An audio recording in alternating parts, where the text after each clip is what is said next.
The latest report on average rents in the private rental sector from daft.ie records a new high of £1,400 a month nationally. This is the fourth year in a row that a new high has been recorded by daft.ie. Average rents nationally are up 5% over the past year, and this is a fall from a 12% rise a year earlier.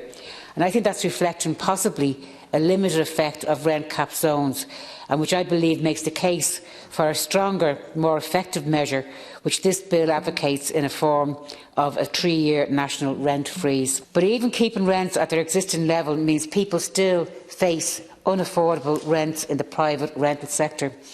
The average rent in Dublin is now a staggering €2,044 a month. In Dublin 8, apart from my constituency, rents are even higher.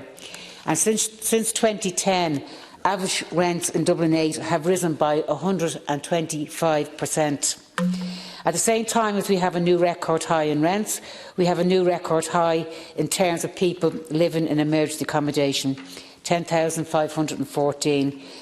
The Housing Charity Threshold has said this figure would be double were it not for the fact that they have assisted a further 11,500 people to keep their homes. The report for the year showed an average of 320 calls a day for assistance from tenants in the private rental sector. They also showed 75% of notice of terminations did not arise from wrongdoing by tenants, the main reason being that the property was being sold, often a bogus claim by landlords. Also, almost 50% of notices to quit were found to be invalid by the Residential Tenancy Board. There are exceptions, but the housing crisis is increasingly giving rise to a new rapacious class of rack-renting landlords. We have a new phenomenon of mass evictions due to the entry of vulture and cuckoo funds into the market. The Minister said earlier on that there was no new landlords coming on board, but I just checked again on my phone, and the report that there were 170,282 registered with the RTB in 2015.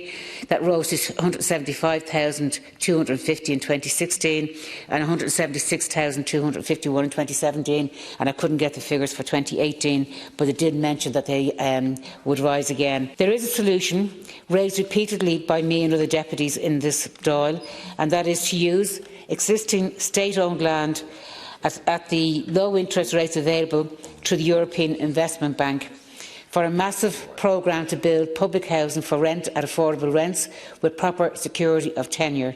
As long as the Minister and this government sets its face against such a programme, the crisis will continue, and no amount of spinning the figures can disguise that fact, and I will be voting for the bill.